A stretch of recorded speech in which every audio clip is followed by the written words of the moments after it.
এটাই বলবো যে প্রত্যেকটা দল সবাই লড়াই করছে নিজের দলকে জেতানোর জন্য। তাদের কর্মীরা তাদের সবাইকে শুভেচ্ছা। কারণ আজকে আমার যেহেতু দুটো ফেস, ফেজ ওয়ান হয়ে গেছে, phase two, biggest festival Indian democracy. আমি বলবো কি সবাই যেন এই গণতান্ত্রিক অধিকারটা ইউজ করে এবং একটা ভালো সরকার, একটা ভালো মানে একটা ভবিষ্যৎ যেন আমরা আমাদের ভোটের মাধ্যমে করতে পারি, এটাই অনুরোধ করবো। প্রচুর ভোট পার্সেন্টেজ বেড়েছে এবং কোথাও একটা বলা হচ্ছে যে কোথাও গেরুয়া এবং সবুজের একটা সেই 50% একটা ওই বিষয়ে একটা আমরা জানি এবার এসআইআর হয়েছে, তুমি নিজেও এসআইআর তালিকা। অঙ্ক তো তাই বলছে, অঙ্ক কি বলছে, আগের বার আমরা 85% ছিলাম, রাইট? আজকে যদি 7.5 কোটির মধ্যে যদি 90 লাখ ভোটার যদি বাদ যায়, এমনি 12% বেশি ভোট বাদ চলে গেছে। আমরা এই 12% যদি 80% অ্যাড করি, 90% তো এমনি উপরে চলে যাচ্ছে। এবং আমার মনে হয় যত এটা হওয়া উচিত, মানে যত বেশি ভোট পাবো তত বেশি ভালো। মানুষ কে বোঝাতে হবে প্রত্যেকটা ভোট কিন্তু ইম্পর্টেন্ট, মানুষকে বোঝাতে হবে কিনা every vote matters, every vote counts. তো এটা হচ্ছে ইটস এ গ্রেট থিং। রইল তৃণমূল কংগ্রেস এবং বিজেপি, আমি আমার দল, আমি চাইবো, যেহেতু আমি 1 মাস ধরে দলের হয়ে প্রচার করেছি, আমি চাইবো আমার দল আবার সরকার করুক। এটা আমার মনে হয় এটা তো অন্যায় না। যে কোনো দল তাদের কর্মীরা যেভাবে চায়, আমি আমার দলের জন্য আমি সেটাই চাই, কি আমার দল যেন চতুর্থবারের জন্য মমতা ব্যানার্জির শপথ থেকে, এটা তো আমার স্বপ্ন, এটা আমার ইচ্ছে।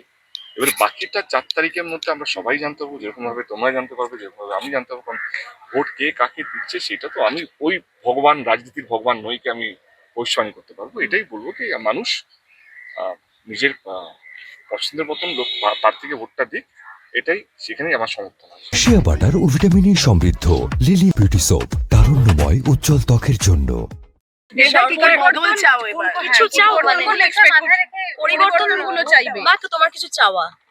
অনেস্টলি বলি, মানে এটা জানি না কতটা ঠিক হবে বলা না। আমার মনে হয় কি যেইভাবে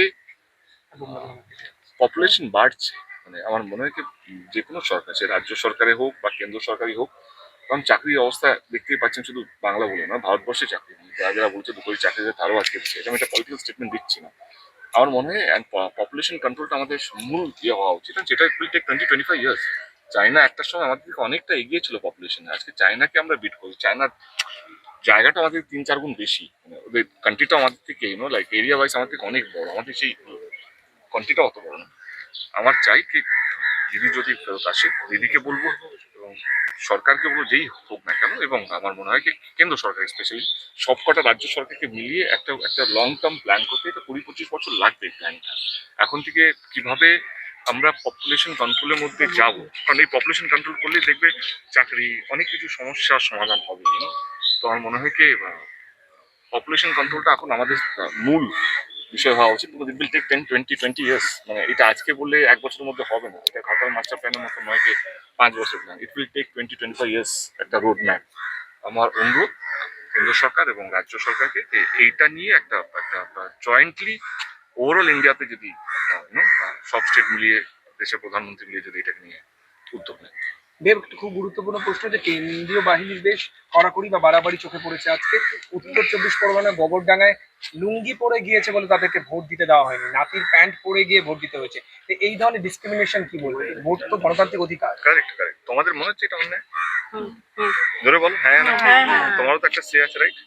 শুধু আমি এমপি বা আমি একটা বলে তো আমার সেই ম্যাটার করে, তোমাদের সেও ম্যাটার করে। তোমাদের কি মনে হয় এটা অন্যায় কি অন্যায়? অবশ্যই অন্যায়।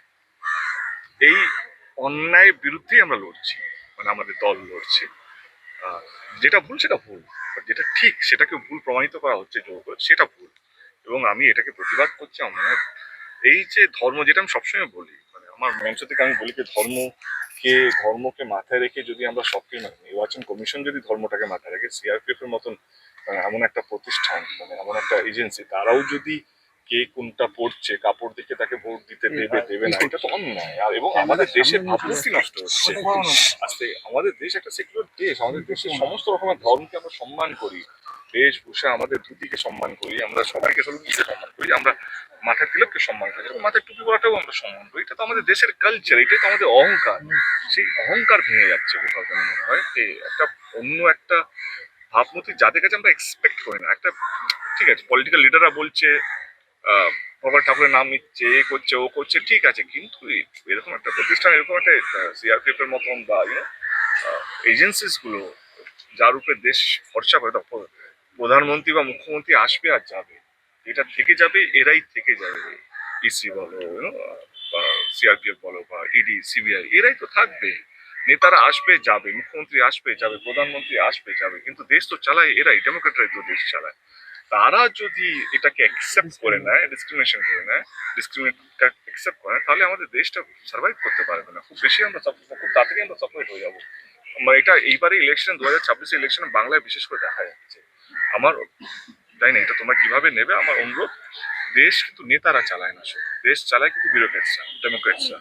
তারা যদি দেশটাকে এইভাবে ধর্মকে নিয়ে ভাগ করে না, তাহলে দেশের যেই নেতা আসুক না কেন, সে দিদি থেকে আসুক বা দাদা থেকে আসুক, বিজেপি থেকে আসুক বা টিএমএল, দেশটা কিন্তু খুব একটা খারাপ দিকে যাচ্ছে। দেশকে এখন কিন্তু বাঁচিয়ে রেখেছে ডেমোক্রেটস অ্যান্ড ব্যুরোক্রেটস। তো ফোর্থ পিলার অফ স্ট্রেংথ, মানে পিলার অফ ডেমোক্রেসি যেটা আছে, সেটা কিন্তু মেইন পিলার। তারাও যদি ধর্ম মানে পক্ষপাতী হয়ে যায়, যে ধর্ম নিয়ে যদি করে, তাহলে এটা খুবই দুঃখজনক। এটা আজকের জন্য না, 2026, আজকে আমরা কবে কোথায় 29 এপ্রিল কথা বলছি না, এটা 2030, 40, 2040, এটা না আরো খারাপ হতে যাবে, আরো একটা অন্য দিকে চলে যাবে। এবং আমরা অ্যাজ এ কান্ট্রি, যেটা নিয়ে আমরা গর্ব করতাম, ডেমোক্রেটিক কান্ট্রি, একটা সেকুলার কান্ট্রি, আমার biggest democracy in the world, সেটা কোথাও যেন এখন কোথাও একটা চিহ্নতে চলে এসেছে, প্রশ্নের মুখে চলে এসেছে। আমাদের এই প্রশ্নগুলো ফেস করতে হচ্ছে, যেটা আমরা কোনোদিন ভাবিনি এই প্রশ্নটা আমাকে ফেস করতে হবে।